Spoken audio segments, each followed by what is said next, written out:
Igicamunsi cyiza kuri mwebwe mwese mukomeje kudukurikira, mukomeje kuba natwe muri gahunda z'amakuru ndetse n'ibiganiro bitandukanye byinshi cyane ku mirongo y'imbere ku rugamba muri Repubulika Demokarasi ya Kongo. M23 ikomeza guhangana n'ihuriro cyangwa se coalition ingabo za leta zifatanyije na FDNB, ingabo z'igihugu cy'u Burundi, abacanshuro ndetse na Wazalendo na FDLR n'umutwe w'iterabwoba urwanya ubutegetsi bw'igihugu cy'u Rwanda. Hari amakuru akomeye cyane bazaniye kuri iki gicamunsi cyo ku itariki ya 12 ukwezi kwa 2026, ariko by'umwihariko hari ibihano leta z'ubumwe za Amerika ziherutse guteguza igihugu cy'u Rwanda mu gihe cyakura ingabo mu burasirazuba bwa Repubulika Demokarasi ya Kongo. Aya makuru rero akaba ari itangazo kandi rikomeye cyane riturutse i Washington DC muri leta zunze ubumwe za Amerika. Ngiye kugenda ngaruka mu kanya gato. Ministre Olivier Nduhungirehe ni umukuru wa diplomasi y'u Rwanda, akaba ndetse na Minisitiri w'ububanyi n'amahanga w'u Rwanda. Uyu nguyu murabizi ko wakoze akazi gakomeye cyane mu biganiro byose byaganishe ku isinywa ry'amasezerano ku itariki ya 4 ukwezi kwa 12 2025. Reka rero ngaruke mu kanya gato mbagezaho ayo makuru ku buryo burambuye, gusa ndabanza mbahe inshamake y'andi makuru y'ingenzi nk'uko mumaze kugenda mubimenyera, tubone kuganira ku nkuru yacu mu buryo burambuye. Hari amakuru avuga yuko umukuru wa MONUSCO yageze i Goma n'indege ku kibuga cy'indege kimaze umwaka gifunze. Aya rero ni amwe mu makuru akomeye cyane akomeje kugenda avugwa kuri iki gicamunsi. Ubutumwa bw'ingabo za ONU ziri muri Repubulika Demokarasi ya Kongo MONUSCO bwatangaje ko umukuru wabwo w'agateganyo yageze i Goma kuri uyu wa 4 gutegura inshingano nshya za MONUSCO zo kugenzura ibahirizwa ry'amasezerano yo guhagarika imirwano. Viviane Van de Per yageze ku kibuga cy'indege cya Goma n'indege. Biraba ari intambwe ikomeye cyane mu mikorere y'iki kibuga cy'indege kimaze umwaka umwe gifunze nk'uko MONUSCO bivuga. Viviane Van de Per niwe wasimbuye Bintou Keita wari umukuru wa MONUSCO weguye mu Kuboza 12 umwaka ushize. MONUSCO yisubiramo Viviane Van de Per hagira ati tariki 26 Mutarama 2025 nari mu ndege ya nyuma yaguye ku kibuga cy'indege cya Goma. Uyu munsi nisanze mu ndege ya mbere ihaguye bushya, nizeye ko yari intangiriro yo gufungura iki kibuga cy'indege ku nyungu z'abaturage. MONUSCO ivuga ko Goma Viviane Van de Per haganira n'impande bireba n'abafata bikorwa kugira ngo habeho kugenzura guhagarika imirwano. Akanama ka ONU gashinzwe umutekano ku isi mu mpera z'umwaka ushize ubwo kagerageje kongereraga MONUSCO manda y'umwaka umwe, kayihaye inshingano yo gufasha urwego rwa Joint Verification Mechanism Plus ndetse no kugenzura ibarizwa ry'agahenge. Uruhande rwa leta ya Kinshasa n'urwa M23 iri mu ntambara kuva mu mwaka ushize basinye mu bwumvikane butandukanye bwo guhagarika imirwano butigeze kandi bwubahirizwa kugeza ubu. Buri ruhande rushinja urundi ko ariko rutangiza imirwano ihonyora ibyo kubumvikanye. Mu itangazo ryo kuwa 3 nijoro, President Joao Lourenço Angola umuhuza yasabye impande zombi guhagarika imirwano kuva tariki ya 18 saa 6 z'amanywa. Nibizwi neza niba koko gahenge yasabye kazubahirizwa. Hagati aho imirwano ikomeye muri Kivu y'Epfo yakomeje kuri iki cyumweru mu muhate w'ingabo za leta wo kwisubiza agace ka Minembwe Centre muri teritwari ya Fizi. Umuryango wa Jean Bosco Akimana yafatiwe mu ntambara ya Ukraine n'Uburusiya usaba leta y'u Burundi kubafasha gatahuka. Umwe muri uno muryango wiwe yabwiye BBC News gahuza imiryango ko n'umusore Jean Bosco Akimana imyaka 32 yabwiwe ko yari agiye mu Burusiya kwiga, ariko inyuma y'imyemerezo mikeya yo kurasa ndetse no gutera ibisasu ntezwa ntoke grenade yaciye yarungikwa ku rugamba i Donetsk muri Ukraine nk'uko abivuga mu mashusho yatangajwe. Avuga ko amaze gushika bavuganye, ariko kandi kuva ku munsi ugira wa 3 batigeze basubira kumuronka, kandi ko atababwiye igisagara yaraherereyemo eka n'amakuru yiwe kandi basubiye kumva kuri BBC gahuza imiryango nk'uko abivuga. Minisitiri w'intebe yasabye Sir Jim Ratcliffe gusaba imbabazi kubera kuvuga ko Ubwongereza bwakolonijwe n'abimukira. Minisitiri w'intebe w'Ubwongereza Sir Keir Starmer yavuze ko amagambo ajyanye n'abimukira yavuzwe n'umuherwe Sir Jim Ratcliffe utunze za miliyari z'amadolari, akaba ari n'umwe mu banyiri ikipe ya Manchester United. Ari amagambo akomeretsa kandi mabi. Sir Jim washinze Ineos, imwe muri kompanyi nini cyane ku isi zikora ibinyabutabire, kuwa 3 yabwiye igitangazamakuru Sky News ko Ubwongereza bwakolonijwe n'abimukira, ndetse yumvikanisha ko minisitiri w'intebe ari umuntu mwiza cyane ku buryo adashobora guhangara ibintu bigoye ngo abikore ashyire ubukungu bw'igihugu ku murongo. Mu kumucyaha ku mugoroba kuwa 3, Sir Keir Starmer yongeyeho ko Ubwongereza ari igihugu gitewe ishema kiyanganira abandi kandi kigizwe n'abantu bagiye b'ingeri zinyuranye, ndetse yasabye Sir Jim gusaba imbabazi. Umuvugizi wa Number 10 izina ry'ibiro bya Minisitiri w'Intebe w'Ubwongereza nawe yasabye uno munyemari gusaba imbabazi. Uno muvugizi yavuze ko ayo magambo asamirwa hejuru n'abashaka gucamo ibice igihugu cyacu. BBC yegereye Ineos ya Manchester United basaba kugira icyo bavuga ku magambo ya Sir Jim. Ntacyo bavuze. Sir Jim yabwiye Sky News ati ntushobora kugira ubukungu burimo abantu miliyoni 9 bafashwa na leta ndetse n'abimukira benshi cyane binjira mu gihugu. Yongera ati icyo nshaka kuvuga, Ubwongereza bwarakoronijwe birimo kubutwara amafaranga menshi cyane. Ubwongereza bwakoronijwe n'abimukira rwose, si byo se? Icyo nshaka kuvuga, abaturage b'Ubwongereza bari miliyoni 58 na 20, ubu ni miliyoni 70. Abo ni miliyoni 12 ziyongereyeho. Nyamara imibare y'ikigo kibarusha imibare cy'Ubwongereza igereranya ko abaturage b'Ubwongereza bari miliyoni 39 kugeza hagati ya 25 ugereranyije na miliyoni 33,700 zari zituye mu Bwongereza kugeza hagati muri 2020.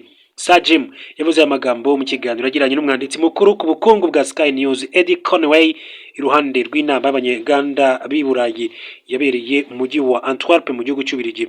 Amagambo ye yanamaganwe n'amatsinda anyuranye y'abafana harimo n'itsinda ryitwa Manchester United Supporters Trust ryatangaje ubutumwa bugira buti ku nkoranyambaga riti nta mufana ukwiye kumva abakumiriwe mu gukurikira cyangwa se gufana ikipe kubera ubwoko bwe, idini rye, ubwenegihugu cyangwa se abahantu akomoka.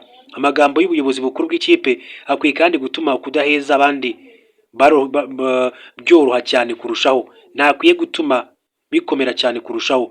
Ibi si bya politike, no gutuma abashinzwe Manchester United bakora mu buryo butuma abafana bunga ubumwe aho guheza gushyira ku ruhande igice icyo ari cyo cyose cy'abafana bacu.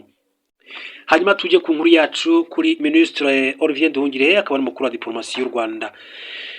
Kuri isi nta bihano byatubuza kurinda imipaka yacu. Ubu ni Minisitiri w'Ububanyi n'Amahanga w'u Rwanda Ambasaderi Olivier Nduhungirehe yatangaje ko nta bihano bishobora kubuza u Rwanda kurinda imipaka yarwo mu gihe kandi Burasirazuba bwa Repubulika ya Demokarasi ya Kongo hari umutwe w'iterabwoba FDLR ufite umugambi wo kurungabanyiriza umutekano. Mu kiganiro Minisitiri Nduhungirehe yagiranye n'umunyamakuru David Bashe uhagarariye radiyo mpuzamahanga y'Abafaransa RFI Radio France Internationale ya Addis Ababa muri Ethiopia kuri 12 Gashyantare 2026 yasobanuye ko ikibazo u Rwanda rufite kuri leta ya RDC ari uko ikomeje gufasha umutwe wa FDLR.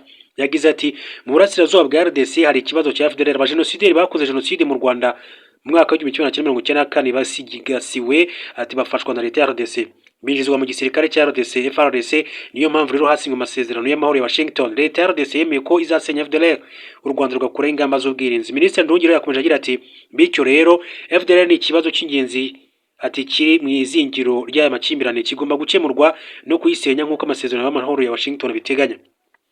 Umuvugizi wa guverinoma ya RDC Patrick Muya tariki ya 11 Gashyantare yatangarije iradiyo ko u Rwanda ruba rushaka ko intambara yo mu gihugu cyabo ikomeza kubera ko ngo rushaka inyungu z'amabuye y'agaciro y'Abanyekongo. Minisitiri Nduhungirehe yasubije ko ibyatangajwe na Patrick Muya ari binyoma kandi ko abikora abigambiriye mu gihe leta ya RDC ikomeje gufasha FDLR, nyamara kandi yakaba isenya nk'uko yabyemereye Washington muri Amerika mu kuva muri Kamena 2025. Umunyamakuru yabwiye Minisitiri Nduhungirehe ko hari abari gusabira u Rwanda ibihano kandi ko leta zunze ubumwe za Amerika zishobora gufata icyo cyemezo vuba cyane. Amubaza niba adatewe ubwoba n'ibyo bihano. Yamusubije agira ati iyaba ibihano byakemura ibibazo bitarangira byo muri RDC nasinya ejo mu gitondo. Urabizi ko 2012 na 2013 nabwo u Rwanda rwafata ibihano. Ese ibyo byakemuye ikibazo cya RDC mama 2023? Oya, ntabwo yubuye nyuma y'imyaka 8 mu Ukwakira 2021. Minisitiri Nduhungirehe yatangaje ko aho ibihano byaturutse hose bidateze kubuza u Rwanda kurinda imipaka yarwo n'abaturage barwo, kuko rudashobora kandi kwemera ko FDLR rusubiza abanyarwanda mu bihe by'icuraburindi banyuzemo mu mwaka wa 1994. Ati kuvuga iyi nkuru y'ibihano nk'aho byakora ibitangaza nta shingiro bifite. Nta bihano muri isi nzinzima byatubuza kurinda imipaka yacu no gukora ibishoboka kugira ngo abaturage bacu batazongera gusubira mu byo batewe na FDLR mu mwaka wa 1994. Yagaragarije umunyamakuru ko mu isi buri wese agomba kwikorera umusaraba we, bityo ko leta ya RDC igomba gukemura ibyo abaturage bayo ihereye mu mizi aho gukomeza kandi kubyegeka ku Rwanda. Raporo y'impuguke z'umuryango w'abibumbye yasohotse mu mpera z'Ukuboza 2025 igaragaza ko nyuma yo kwemera gusenya FDLR, leta ya RDC yaciye mu gikari isezeranya umutwe w'iterabwoba ko itazubahiriza isezerano ishingiye ku kuba uyifasha kurwanya 2023. Ngibyo ibikomeza kugenda bivugwa mu Rwanda, ari makuru menshi cyane akomeza kugenda avugwa. Rero byinshi babikomeza kugenda bivugwa gusa nce mu gihugu cya Madagascar hari inkuru y'akababaro ituruka muri iki gihugu cya Madagascar avuga yuko inkubi y'umuyaga yishe abantu bagera kuri 31, abantu 31 bishwe n'inkubi y'umuyaga ikaze yibasiye Madagascar nk'uko byatangijwe n'ikigo gishinzwe gucunga ibiza kuri icyo kirwa giherereye mu nyanja y'Abahinde. Ibiro bishinzwe gucunga ibiza byavuze ko hari akajagari k'indengakamere, inzu nyinshi cyane zasenyutse, aho uwo muyaga kandi washegeshe habonetse imirambo. Imidugudu myinshi cyane yasigaye mu mwijima nyuma y'uko insinga z'amashanyarazi zitacitse, ibiti byahirimye mu mihanda ndetse n'amabati y'inzu yagurukijwe n'umuyaga. Colonel Michael Landrianina utegeka igihugu kuva mu Kwakira 2025 yabwiye ibiro ntaramakuru AFP ati ibyabaye n'ibyago bikomeye, hafi 75% by'umujyi wa Tomasina byasenyutse. Inkubi y'umuyaga wa Gezan, Cyclone Gezan, yibasiye ako gace kuva kwa kabiri yangiza cyane icyambu kinini cya Madagascar cyitwa Tomasina. Colonel Landrianina ni perezida w'icyo gihugu yongeye ati uko ibintu bimeze, uko birenze ati ubushobozi bwa Madagascar yonyine. AFP yasubiyemo ibyatangajwe n'ikigo gishinzwe iteganyagihe ry'inkubi y'umuyaga CMRS yerereye ku kirwa cya Réunion cy'Ubufaransa. Yavuze ko inkubi y'umuyaga ishobora kuba ari imwe mu zikomeye cyane zibasiye uyu mujyi n'inkengero zawo kuva imiyaga yatangira kugenzurwa mu buryo bukoresheje icyogajuru. Ibiro by'igihugu bishinzwe gucunga no gukumira ibiza byatangaje ko abantu benshi bapfuye ubwo inzu zahirimaga. Iyi nkubi y'umuyaga yiswe Gezan yibasiye umujyi wa Tomasina wa kabiri ukomeye cyane muri Madagascar, ikaba kandi yari ifite umuvuduko ugera kuri kilometero 150 ku isaha.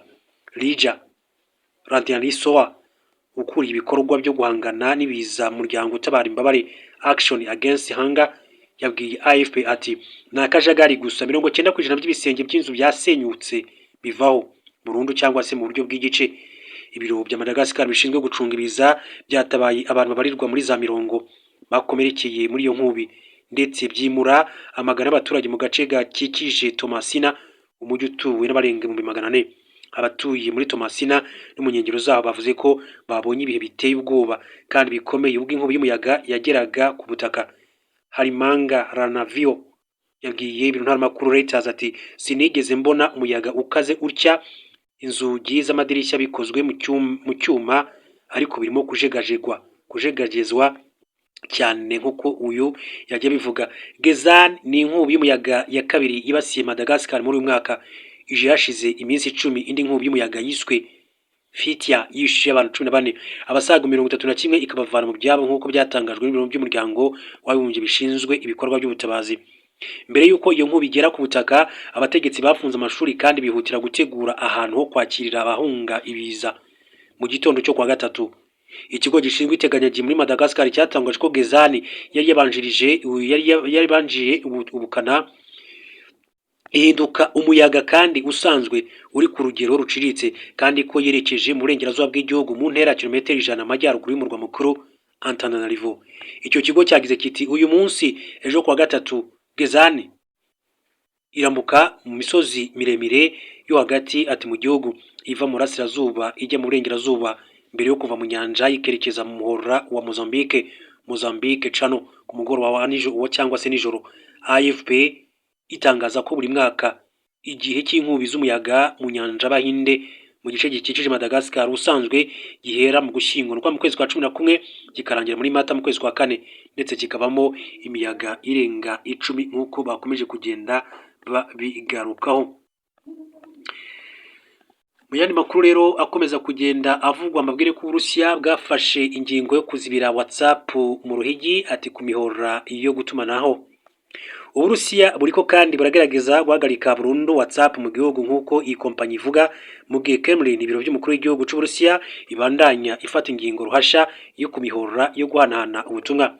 Meta ari nayo nyene WhatsApp ivuga ko imingingo ifise intego yo guhatira imiliyoni zirenga 100 z'abakoresha urubuga rwayo kuja ku rubuga rugenzurwa na leta.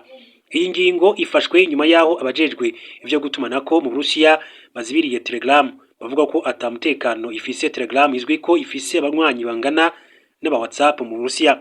Kremlin yanse kugira icyo bivugaho igihe yabisabwa na BBC kugerageza gukumira abakoresha urubuga barenga miliyoni 100 ngo nibavugane mu buryo bwihariye kandi butekanye no gusubira inyuma kandi bishobora konona umutekano w'abanyagihugu mu Burusiya, niko WhatsApp ivuga mu itangazo ryayo. Tuzobandanya gukora ibishoboka byose kugira ngo abayikoresha babandanye bayikoreshe. Igisata ca leta y'Uburusiya kijejwe kugenzura itumanako Roskomnadzor kibandanya kibisabira WhatsApp gukurikiza amategeko y'igihugu. Mu ntango z'uno mwaka ikinyamakuru ca leta TASS Media catangaje ko byari vyitezwe ko WhatsApp yugarwa burundu mu gihugu muri 2026. Andrei Sintsov, umutegetsi w'Uburusiya, asubiramwo avuga ko izi ngingo ruhasha zumvikana cyane kubera Uburusiya bwamaze gutangaza Meta nk'ikompanyi y'intumva kuva yiswe ukomera 2022. Imbuga za Meta nka Instagram na Facebook zarugaye we mu Burusiya kugira ngo uzishikire, bigasaba kandi gukoresha ubuhinga bwo kuzunguruka VPN. Uburusiya buriko kandi buca ku biti ndetse no ku mabuye kugira ngo buhatire abarusiya gukoresha urubuga rwa leta rwitwa Max. Urubuga rwitwa Max kandi rwitwa WeChat rw'Ubushinwa, ubutumwa bucishwaho bukaba kandi budashobora guhinyanyurwa ngo nibubonwe n'undi ikizwi nka encryption. Uburusiya buvuga ko WhatsApp na Telegram zanse kubika amakuru y'abarusiya bazikoresha mu gihugu nk'uko bisabwa n'amategeko. Kuva mu mwaka uheze leta yategetse ko Max ishirwa mu matelefone yose mashasha agurishwa mu gihugu. Abakozi mu bisata vya leta, abigisha ndetse abanyeshuri bose bategetswe kandi gukoresha urubuga. Umukuru wa Telegram, umugwizatunga yavukiye mu Burusiya, Pavel Dilov, avuga ko na Iran yagerageje kandi kubuza Telegram no guhatira abanyagihugu gukoresha umuhora wa leta, ariko ko abanyagihugu baronse ayandi mayeri yo kuyizunguruka. Ati kuzibira abwigenge ati bw'abanyagihugu siyo nyishu ya nyayo namba. Angola yasabye mama 23 na leta ya RDC guhagarika imirwano kuva kwa gatatu. Ibiro bya Perezida wa Angola byasabye leta ya Repubulika Demokarasi ya Kongo n'umutwe bihanganye wa mama 23 guhagarika imirwano kuva tariki ya 18 saa 6 z'amanywa. Itangazo ry'ibiro bya Perezida wa Angola ryavuze niba ari tariki ya 18 z'uku kwezi cyangwa se gutaha, ariko ibinyamakuru byo muri Angola nka Angola 24 Horas ivuga ko ari tariki ya 18 z'uku kwezi. Angola ivuga ko yasabye kandi ibivuye ku nama yo kwa mbere i Rwanda yahuje Perezida Joao Lourenço watumiye bagenzi be Faure Sozimanya Sibatogo, Felix Tshisekedi wa DRC, Olusegun Obasanjo ukuri itsinda ry'abahuza ryashyizweho ubumwe bwa Afurika kuri iki kibazo. Ibiro bya Perezida wa Angola bivuga ko kandi bisaba irya tariki guhagarika imirwano biturutse ku byavuye muri iyi nama hamwe no kuvugisha impande z'ibireba. Leta ya Kinshasa cyangwa se mama 23 ntacyo baravuga kuri ubusabe bwa Perezida wa Angola. BBC yasabye kandi impande zombi kugira icyo zibivugaho. Ibiro bya Perezida wa Angola bivuga ko bitegereje impande zombi ziremera ku mugaragaro iyi tariki y'ubusabe. Hagati imirwano muri Kivu y'Epfo hagati y'ingabo za leta zifatanyije na Wazalendo zirwana n'umutwe wa Twirwaneho ukorana na mama 23 yarakomeje kandi muri iki cyumweru mu duce dukikije Minembwe Centre, agace ingabo za leta zivuga ko zishaka kwisubiza.